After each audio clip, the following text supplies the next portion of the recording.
Hello dear students. USMO 2024 Universal Science and Math Olympiad 2024 ഈ വർഷം July 13-14 തീയതികളിലായി 5 മുതൽ 10 വരെ ക്ലാസ്സുകളിലെ കുട്ടികൾക്കായി നടക്കുന്നു. സയൻസ് മാത്സ് വിഷയങ്ങളിൽ ഏറ്റവും മിടുക്കരായ കുട്ടികളെ കണ്ടെത്തി അവർക്ക് സ്കോളർഷിപ്പ് അല്ലെങ്കിൽ പ്രൈസ് മണി പ്രൊവൈഡ് ചെയ്യുക, പ്രൈസ് മണി കൊടുക്കുകയാണ് നമ്മൾ ഉദ്ദേശിക്കുന്നത്. അതിൻ്റെ എക്സാമിൻ്റെ ഡീറ്റെയിൽസും മറ്റു കാര്യങ്ങളൊക്കെ നിങ്ങൾക്ക് ഇതിൻ്റെ യൂട്യൂബ് ചാനലിൽ കാണാം. അതുപോലെ തന്നെ രജിസ്ട്രേഷൻ ലിങ്കും മറ്റും അവൈലബിൾ ആയിരിക്കും. അതിൻ്റെ കൂടെ നമ്മൾ പ്രൊവൈഡ് ചെയ്യുന്ന കുറച്ച് മോഡൽ ക്വസ്റ്റ്യൻസ്, എക്സാമിന് വരാവുന്ന മോഡൽ ക്വസ്റ്റ്യൻസിൻ്റെ അതിൻ്റെ ഡിസ്കഷൻസ് ആണ് നമ്മൾ നടക്കുന്നത്. അപ്പോൾ 8th സ്റ്റാൻഡേർഡിലെ സ്റ്റുഡൻസിന് ഫിസിക്സിൽ നിന്നുള്ള കുറച്ച് ക്വസ്റ്റ്യൻസ് ആണ് ഞാൻ ഡിസ്കസ് ചെയ്യുന്നത്. എൻ്റെ പേര് MP, ഞാൻ യൂണിവേഴ്സൽ ഇൻസ്റ്റിറ്റ്യൂട്ടിലെ ഒരു ഫിസിക്സ് ഫാക്കൽറ്റിയാണ്. നമുക്ക് ക്വസ്റ്റ്യൻസിലേക്ക് കടക്കാം. മലയാളത്തിലും ഇംഗ്ലീഷിലും ക്വസ്റ്റ്യൻസ് ഉണ്ട്. In a long distance race the athletes were expected to take 2 rounds on a circular track. An athlete completed 1 round of this track of diameter 300 meters in 60 seconds. If the athlete takes the same time for both rounds, what is his speed in the race? So speed ആണ് question. അപ്പോൾ long distance raise ആണ്, marathon running ആണ്, അല്ലെങ്കിൽ അങ്ങനത്തെ long distance raise ആണ് നമുക്ക് പറയാം. മലയാളത്തിൽ പറയുകയാണെങ്കിൽ ദീർഘദൂര ഓട്ടത്തിൽ കായിക താരങ്ങൾ വൃത്താകൃതിയിലുള്ള ട്രാക്കിൽ 2 റൗണ്ടുകൾ എടുക്കുമെന്ന് പ്രതീക്ഷിച്ചിരുന്നു. 300 മീറ്റർ വ്യാസമുള്ള ഈ ട്രാക്കിന്റെ ഒരു റൗണ്ട് 60 സെക്കൻഡിൽ ഒരു കായിക താരം പൂർത്തിയാക്കി. കായിക താരം 2 റൗണ്ടുകൾക്കും ഒരേ സമയം എടുക്കുകയാണെങ്കിൽ അവന്റെ വേഗത എന്താണ്? അപ്പോൾ ഒരു round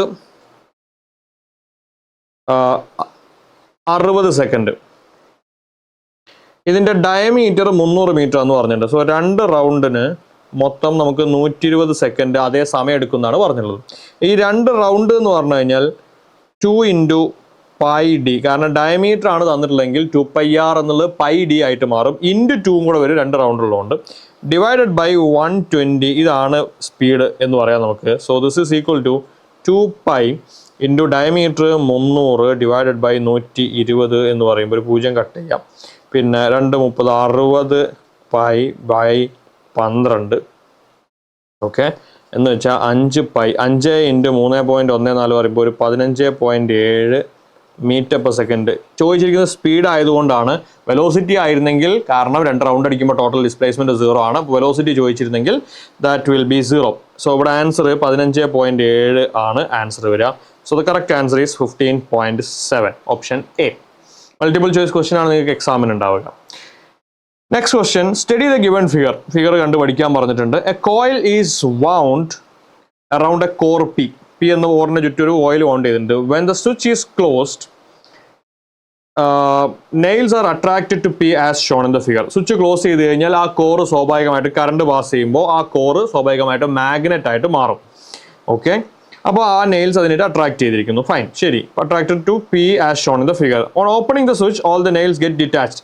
which material could P be? അപ്പോൾ കറണ്ട് പാസ് ചെയ്താൽ മാഗ്നറ്റ് ആവണം. കറണ്ട് പാസ് ചെയ്യുന്നത് സ്വിച്ച് ഓഫ് ചെയ്ത് കഴിഞ്ഞാൽ മാഗ്നറ്റ് അല്ലാതാവണം. സോ ടെമ്പററി മാഗ്നറ്റ് അല്ലെങ്കിൽ ഇലക്ട്രോ മാഗ്നറ്റ് ആക്കാൻ യൂസ് ചെയ്യുന്ന മെറ്റീരിയലാണ്. നമുക്ക് അതിൻ്റെ അടുത്ത അല്ലെങ്കിൽ മലയാളം നോക്കിയിരിക്കുന്നത്, നൽകിയിരിക്കുന്ന ചിത്രം നിരീക്ഷിച്ചിട്ട് പി എന്ന കോറിൽ ഒരു കോയിൽ ചുറ്റിപ്പിടിച്ചിരിക്കുന്നു. ചിത്രത്തിൽ കാണിച്ചിരിക്കുന്നത് സ്വിച്ച് ഓഫ് ചെയ്യുമ്പോൾ ആണികൾ പിയിലേക്ക് ആകർഷിക്കും. സ്വിച്ച് ഓഫ് അല്ല ഉദ്ദേശിക്കുന്നത്, സ്വിച്ച് ഓൺ എന്നാണ് ഉദ്ദേശിക്കുന്നത്. ഓക്കെ, സ്വിച്ച് ഓൺ ചെയ്യുമ്പോൾ ആകർഷിക്കപ്പെടുന്നു. സ്വിച്ച് ഓൺ മാറിപ്പോയതാണ്. ഓഫ് ചെയ്യുമ്പോൾ, ഓക്കെ, ഓപ്പണിംഗ് എന്ന് സ്വിച്ച് എന്ന് പറഞ്ഞു കഴിഞ്ഞാൽ ഓഫ് ചെയ്യാന്നാണ്. ഓഫ് ചെയ്യുമ്പോൾ ആണികൾ പിയിൽ നിന്ന് വേർപെടും. എങ്കിൽ പി നിർമ്മിക്കാൻ ഉപയോഗിച്ചിരിക്കുന്ന വസ്തു എന്താണ്?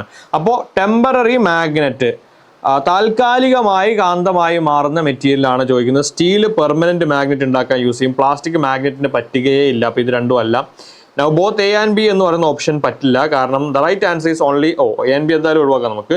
The right answer is soft iron. പച്ചിരുമ്പാണ് നമ്മൾ ടെമ്പററി മാഗ്നറ്റ് ഉണ്ടാക്കാൻ യൂസ് ചെയ്യുന്നത്. So the correct answer is option C. Soft iron is the right answer. അടുത്ത question, which of the following is not true?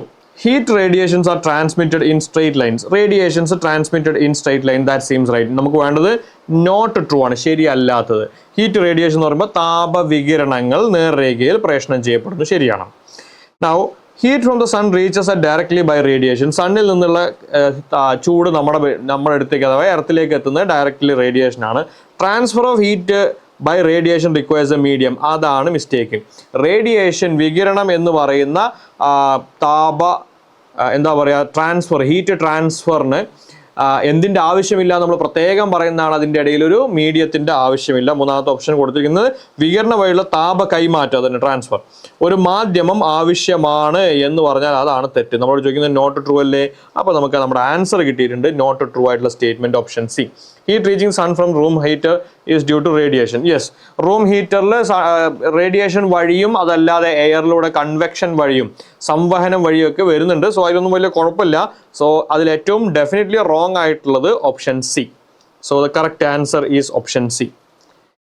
അടുത്ത ക്വസ്റ്റ്യനിലേക്ക് കടന്നു കഴിഞ്ഞാൽ, the rear view mirror of a car is a plain mirror. Plain mirror ആണ് rear view mirror. സാധാരണ plain mirror ആയിട്ട് അല്ല ഉണ്ടാക്കുക, പക്ഷേ ഈ ക്വസ്റ്റ്യനിൽ പ്ലെയിൻ മിറർ ആണെന്ന് പറഞ്ഞിട്ടുണ്ട്. സാധാരണ അത് കോൺവെക്സ് മിറർ ആണ് യൂസ് ചെയ്യാറുള്ളത്, ഫീൽഡ് ഓഫ് വ്യൂ ഒക്കെ കൂടുതൽ കിട്ടാൻ വേണ്ടിയിട്ട്.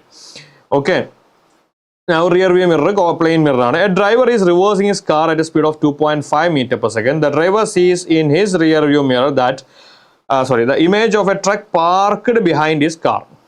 Okay, the speed at which the image of the truck appears to approach the driver will be. So അതൊരു ഇൻട്രസ്റ്റിംഗ് ക്വസ്റ്റ്യൻ ആണ്. ശ്രദ്ധിക്കും, ഒരു മിറർ പ്ലെയിൻ മിറർ ആണെന്ന് പറഞ്ഞിട്ടുണ്ട്. ഇവിടെ ഒരു ട്രക്ക് പാർക്ക് ചെയ്ത് വെച്ചിട്ടുണ്ട്. അങ്ങനെയാണെങ്കിൽ അതിൻ്റെ ഇമേജ് നമുക്കറിയാം, ഇമേജ് നേരെ അപ്പുറത്തെ സൈഡിൽ അതേ ഡിസ്റ്റൻസിലായിരിക്കും ഉണ്ടാവുക. സോ ഈ കാണുന്നത് ഒരു എക്സ് ഡിസ്റ്റൻസ് ആണ്, അല്ലെങ്കിൽ യു ഡിസ്റ്റൻസ് ആണെങ്കിൽ ഒബ്ജക്റ്റ് ഡിസ്റ്റൻസ്, ഇമേജ് ഡിസ്റ്റൻസും വി ആണ്. ഇവിടെ മൂവ് ചെയ്യുന്നത് ആക്ച്വലി കാറാണ്, അഥവാ കാറിൻ്റെ കൂടെയുള്ള റിയർ വ്യൂ മിറർ ആണ്. അപ്പോൾ ഈ കാണുന്ന റിയർ വ്യൂ മിറർ ആണ് പുറകിലേക്ക് മൂവ് ചെയ്യുന്നതെങ്കിൽ നമുക്ക് അവിടെ എന്ത് പറയാം? So rear view mirror 2.5 meter per second പുറകിലേക്ക് വന്നാൽ നമുക്ക് ആ ഫിഗർ തന്നെ, ഈ കാണുന്ന മിറർ ഒരു 2.5 മീറ്ററും കൂടെ പുറകിലേക്ക് വന്നു, ഇങ്ങോട്ട് എത്തി എന്ന് വിചാരിക്കാം. അതിൻ്റെ പഴയ പൊസിഷൻ ഇതാണ്. ഇവിടുന്ന് ഒരു 2.5 മീറ്റർ, ഒരു സെക്കൻഡിലെ കണക്കെടുക്കാം, 2.5 meter per second പുറകിലേക്ക് വന്നാൽ നമ്മുടെ ട്രക്ക് പഴയ സ്ഥലത്ത് തന്നെ ഉണ്ടാവും. പക്ഷേ ട്രക്കിലേക്ക് മിററിനുള്ള ഡിസ്റ്റൻസ് കുറഞ്ഞില്ലേ? This will be u minus 2.5, ഒരു സെക്കൻഡിലുള്ള കണക്കെടുത്തു കഴിഞ്ഞാൽ. അപ്പോൾ കറസ്പോണ്ടിങ് ആയിട്ട് വിയും എന്താവണം? വിയും പഴയ u minus 2.5 ആവും. സോ u minus 2.5 എന്ന് പറയുമ്പോൾ ഒറിജിനൽ പൊസിഷൻസ് കമ്പയർ ചെയ്ത് കഴിഞ്ഞാൽ, ഇതാണ് ഇപ്പോൾ ട്രക്കിൻ്റെ ഇപ്പോഴത്തെ പൊസിഷൻ, പഴയ പൊസിഷൻ കമ്പയർ ചെയ്ത് കഴിഞ്ഞാൽ മൊത്തത്തിൽ നോക്കണേ. ആദ്യം ഉണ്ടായിരുന്നത് u 2u ഡിസ്റ്റൻസ് ആണെങ്കിൽ, ഇവർക്കിടയിലെ മൊത്തത്തിലുള്ള ഡിസ്റ്റൻസ് 2u ഡിസ്റ്റൻസ് ആണെങ്കിൽ, ഇപ്പം ഇവർക്കിടയിൽ 2u minus 5 അല്ലേ?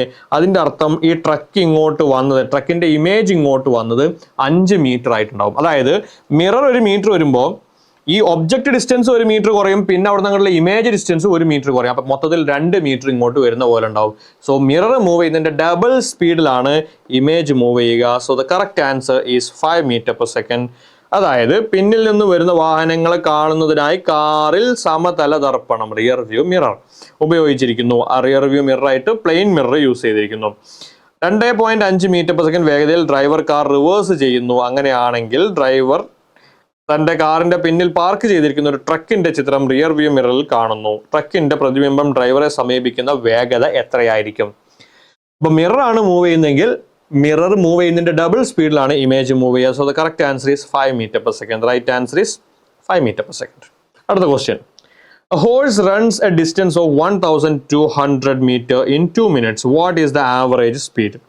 ആവറേജ് സ്പീഡ് എന്ന് പറയുമ്പോൾ total distance divided by total time. 2 minute എന്ന് പറയുമ്പോൾ 120 സെക്കൻഡ്, 120 മിനിറ്റ്. സോ ഇത് 10 meter per second. So correct answer is option B. വളരെ ഈസി ആയിട്ടുള്ള ക്വസ്റ്റ്യൻ. കുതിര 2 മിനിറ്റിനുള്ളിൽ 1200 മീറ്റർ ദൂരം ഓടുന്നു. അതിൻ്റെ ശരാശരി വേഗത 10 meter per second. Correct answer is option B. അടുത്ത question, which of the following can form a real and inverted image when objects are placed in front of them? Real ആയിരിക്കണം, inverted ആയിരിക്കണം. Now real inverted image form ചെയ്യുന്നതിന് 2 examples നമുക്ക് വളരെ easy ആയിട്ട് പറയാം. അത് concave mirror, അതുപോലെ തന്നെ കോൺവെക്സ് ലെൻസ്. കോൺവെക്സ് ലെൻസും കോൺകേവ് മിററും ആണ് അതിൻ്റെ ഉത്തരങ്ങൾ. സോ അപ്പോൾ ഓപ്ഷൻസിലേക്ക് ഇങ്ങനെ നോക്കിക്കഴിഞ്ഞാൽ മിറർ ഏതാണെന്ന് മനസ്സിലാക്കാൻ ബുദ്ധിമുട്ടുണ്ട്. ഓക്കെ, ഏതായാലും കോൺവെക്സ് ലെൻസ് 2-3 സ്ഥലങ്ങളിലേ വരുന്നുള്ളൂ. കോൺവെക്സ് ലെൻസ് ഇതിൻ്റെ കൂടെയുള്ളത് കോൺകേവ് ലെൻസ് ആണ്, അതുകൊണ്ട് ഇത് പറ്റില്ല. ഐ തിങ്ക് ഇതിൻ്റെ കൂടെ ഉള്ളത് കോൺവെക്സ് മിറർ ആണ്, അപ്പോൾ ഇതും പറ്റില്ല. So right answer seems to be option A, concave mirror ആണ് കാണുന്നത്. Okay, so correct answer is option A. So about real inverted image form ചെയ്യുന്നത് concave mirror convex lens ആണ്. അത് പഠിച്ചു വെക്കേണ്ട കാര്യമാണ്. അടുത്ത ക്വസ്റ്റ്യനിലേക്ക് കടന്നു കഴിഞ്ഞാൽ the time period of a pendulum depends upon. പെൻഡുലത്തിന്റെ ടൈം പീരീഡ് എന്തിനൊക്കെ ഡിപ്പെൻഡ് ചെയ്യും? Size of the bob, mass of the bob, length of the pendulum, angle through which the pendulum swings. അത് കൃത്യമായിട്ട് നിങ്ങൾ മനസ്സിലാക്കുക. വലിയ മാസ് കെട്ടി തൂക്കിയാലും ചെറിയ മാസ് കെട്ടി തൂക്കി കഴിഞ്ഞാലും it does not depend on the mass of the bob. Size വലുതാണോ ചെറുതാണോ എന്നുള്ളതിനെ കാര്യമായിട്ടൊന്നും ഡിപ്പെൻഡ് ചെയ്യില്ല. ടൈം പീരീഡിന്റെ formula actually 2 pi into root of L by G. Simple pendulum time period formula 2 pi into root L by G, where L is the length of the pendulum. So it definitely depends on the length of the pendulum. Pinnulla acceleration due to gravity, which is a constant. Now angle through ee pendulum etra cheriya angle oscillate cheyidalum, pendulum nammaloda fix ചെയ്തു വെച്ചിട്ട് pendulum ചെറിയ ആംഗിളിൽ oscillate ചെയ്താലും അതല്ല അതേ pendulum തന്നെ കുറച്ചും കൂടെ വലിയ ആംഗിളിൽ ഓസിലേറ്റ് ചെയ്താലും ഒക്കെ ടൈം പീരീഡ് സെയിം ആയിരിക്കും. ടൈം പീരീഡ് ആക്ച്വലി എന്തിനെ മാത്രമേ ഡിപ്പെൻഡ് ചെയ്യുന്നുള്ളൂ? അതിന്റെ ലെങ്ത്തിനെ മാത്രമേ ഡിപ്പെൻഡ് ചെയ്യുന്നുള്ളൂ. Correct answer is option C. Right answer is option C. അടുത്ത question, which of the following is the cause of sea and land breezes? കടൽ കാറ്റ്, കരക്കാറ്റ് എന്ന് മലയാളത്തിൽ പറഞ്ഞു. ചുവടെ നൽകിയിരിക്കുന്നതിൽ കടൽ കാറ്റിനും കരക്കാറ്റിനും കാരണം എന്താണ്? അവിടെ സംഭവിക്കുന്നത് നമുക്കറിയാം, ചൂടാകുന്ന, അതായത് എർത്ത് പെട്ടെന്ന് ചൂടാകും, വെള്ളം അത്ര പെട്ടെന്ന് ചൂടാവില്ല. അപ്പോൾ അങ്ങനെ ചൂട് കാരണം എർത്തിന്റെ മുകളിലുള്ള എയർ മുകളിലേക്ക് പോകുമ്പോൾ, കരയുടെ മുകളിലുള്ള എയർ മുകളിലേക്ക് പോകുമ്പോൾ കടലിൽ നിന്ന് കരയിലേക്ക് കടൽ കാറ്റടിക്കും പകൽ സമയത്ത്, കരക്കാറ്റ് രാത്രി അങ്ങോട്ട് തിരിച്ചടിക്കും. സോ ഇതിൻ്റെയൊക്കെ കാരണം കൺവെക്ഷൻ ആണ്, സംവഹനം. ഓക്കെ, സോ എയറിന്റെ ഫ്ലോ ആണ് ഇവിടുത്തെ വിഷയം. So A and C. ചാലനം എന്ന് പറഞ്ഞിട്ടുണ്ട്, ചാലനത്തിന് അതിൽ വലിയ റോളൊന്നുമില്ല. So the correct answer is convection. Convection ആണ് അതിന്റെ കാരണം. അതായത് എയറിൽ ഹീറ്റ് ട്രാൻസ്ഫർ നടക്കുന്ന ആക്ച്വൽ മോളിക്യൂൾസിന്, കാരണം ഫ്ലൂയിഡ്സ് ലിക്വിഡും ഗ്യാസും ആണെങ്കിൽ ഫ്ലൂയിഡ് പാർട്ടിക്കിൾസിന്റെ ആക്ച്വൽ മൂവ്മെന്റ് ഉണ്ടാവും. സോ അത് ചാലനം അല്ലെങ്കിൽ കണ്ടക്ഷൻ അല്ല, അത് കൺവെക്ഷൻ ആണ്. Okay, so correct answer is convection. സംവഹനം എന്ന് മലയാളത്തിൽ പറയും. അടുത്ത ക്വസ്റ്റ്യനിലേക്ക് കടന്നു കഴിഞ്ഞാൽ the characteristics of A particular type of mirror are given in the box. Okay, എന്നിട്ട് ഐഡന്റിഫൈ ദ മിറർ എന്നാണ് പറഞ്ഞത്. It has A flat surface. അപ്പോൾ പ്ലെയിൻ മിറർ ആയിരിക്കും, flat surface. It forms erect virtual image of the object. അത് plain മിററിന് ഓക്കെയാണ്. Flat surface എന്ന് പറയുമ്പോൾ തന്നെ പ്ലെയിൻ മിറർ ഏതാണ്ട് നമുക്ക് ഓർപ്പിക്കാം. Image formed is laterally inverted. നമുക്ക് റൈറ്റ് ലെഫ്റ്റ് മാറിപ്പോകുന്ന വിഷയമാണ് പറയുന്നത്. ലാറ്ററലി ഇൻവേർട്ടഡ് ആണ്. That is also possible in case of plain mirror. Object and image of the same size, definitely plain mirror. So അതോടുകൂടി identify the mirror എന്നതിന് ഒരൊറ്റ ഉത്തരമേ ഉള്ളൂ, that is plain mirror. അപ്പോൾ മലയാളത്തിൽ നിങ്ങൾക്ക് വേണമെങ്കിൽ ക്വസ്റ്റ്യൻ വായിക്കുക. ഒരു പ്രത്യേക തരം ദർപ്പണം, മിറർ സവിശേഷതകൾ നൽകിയിരിക്കുന്നു. പരന്ന പ്രതലമാണ്. വസ്തുവിന്റെ നിവർന്നതും മിഥ്യയുമായ പ്രതിബിംബം രൂപപ്പെടുത്തുന്നു. പ്രതിബിംബത്തിന്റെ പാർശ്വിക വിപര്യം സംഭവിച്ചിരിക്കും, ലാറ്ററലി ഇൻവേർട്ടഡ്. റൈറ്റ് ലെഫ്റ്റ് മാറിയിട്ടുണ്ടാവും. വസ്തുവിന്റെ വലിപ്പം തന്നെയായിരിക്കും പ്രതിബിംബത്തിന്റെയും വലിപ്പം. സോ കറക്റ്റ് ആൻസർ ഈസ് സമതല ദർപ്പണം അഥവാ പ്ലെയിൻ മിറർ. ഓക്കെ, സോ അത് ആദ്യത്തെ സ്റ്റേറ്റ്മെന്റ് കാണുമ്പോൾ നമുക്ക് വളരെ പെട്ടെന്ന് ആൻസർ ഐഡന്റിഫൈ ചെയ്യാൻ പറ്റും. അടുത്ത ക്വസ്റ്റ്യൻ, യെസ്, അതിന്റെ answer plain mirror. So the last question, observe the given figure of an electric heater which is the material used as the heating element in device. നിങ്ങൾക്കറിയാം, നമ്മൾ കെറ്റിൽ, അതുപോലെ തന്നെ അല്ലെങ്കിൽ electric heater, ഇങ്ങനത്തെ മെറ്റീരിയലുകൾ, അല്ലെങ്കിൽ നമ്മൾ അയൺ ബോക്സിലൊക്കെ ഹീറ്റിംഗ് കോയിലായിട്ട് യൂസ് ചെയ്യുന്നത് ബ്രാസ് അല്ല, സോൾഡർ അല്ല, ഇറ്റ്സ് നിക്രോം. നിക്രോം നല്ല കണ്ടക്ടർ ആണെങ്കിലും അത് നന്നായിട്ട് ഹീറ്റ് ചെയ്യും, നല്ല ഹീറ്റിംഗ് എഫക്റ്റ് ഉണ്ടാക്കാൻ സാധിക്കുന്ന സാധനമാണ്. അൽനിക്കോ വരുന്നത് പെർമനന്റ് മാഗ്നറ്റ് ഫോം ചെയ്യുന്ന മെറ്റീരിയലാണ്. So the correct answer is nichrome. The right answer is option C. Yes, this is the right answer. അപ്പോൾ ഈ തരത്തിലുള്ള ഈ ഒരു മോഡലുള്ള ക്വസ്റ്റ്യൻസ് നിങ്ങൾ കണ്ട് പരിചയമുള്ള, അപ്പോൾ നിങ്ങൾ ഈ ഓപ്ഷൻസിന്റെ ഒക്കെ പ്രത്യേകം ശ്രദ്ധിക്കണം. ഇപ്പോൾ സോൾഡർ എന്തിനാണ് യൂസ് ചെയ്യുന്നത്? സോൾഡർ നമ്മൾ യൂസ് ചെയ്യുന്നത് സോൾഡറിങ്, അതായത് പെട്ടെന്ന് മെൽറ്റ് ചെയ്തിട്ട് ജോയിൻ ചെയ്യാൻ യൂസ് ചെയ്യാം. അതല്ലെങ്കിൽ അതേപോലെ തന്നെ നമ്മൾ ഫ്യൂസ് വയറിന് നിങ്ങൾ മിക്സ് ആയിട്ട് യൂസ് ചെയ്യുന്ന സോൾഡർ പോലത്തെ മെറ്റീരിയലാണ്. ബ്രാസ് എന്ന് പറയുന്നത് വേറെ ഒരു അലോയ് ആണ്. So there are different type. ഇപ്പോൾ ഈ തന്നിരിക്കുന്ന ഓപ്ഷൻസ് എല്ലാം അലോയ്സ് ആണ്. അതിൽ നമ്മളോട് ചോദിക്കുന്ന ചോദ്യം ഏതാണെന്ന് കൃത്യമായി മനസ്സിലാക്കിയിട്ട് അതിന്റെ ഉത്തരം മാത്രമാണ് എഴുതേണ്ടത്. സോ കറക്റ്റ് ആയിട്ട് ചോദ്യങ്ങൾ വായിച്ച് മനസ്സിലാക്കിയിട്ട് വേണം ആൻസർ ചെയ്യാൻ. ഓക്കെ, അപ്പോൾ ഈ തരത്തിലുള്ള അല്ലെങ്കിൽ ഇത്തരത്തിലൊക്കെയുള്ള ക്വസ്റ്റ്യൻസ് നിങ്ങൾക്ക് പ്രതീക്ഷിക്കാം. ഇതേ ക്വസ്റ്റ്യൻസ് വരും എന്നല്ല പറയുന്നത്. ഏതായാലും USMO 2024 ജൂലൈ 13-14 ഡേയ്സിൽ നടക്കുന്നു. നിങ്ങളുടെ നന്നായിട്ട് പ്രിപ്പയർ ചെയ്തിട്ട് വരിക. നല്ല ക്യാഷ് പ്രൈസ് ഒക്കെ വാങ്ങിയിട്ട് നിങ്ങൾക്ക് തിരിച്ചു പോവാം. Wish you all the very best. Thank you for watching.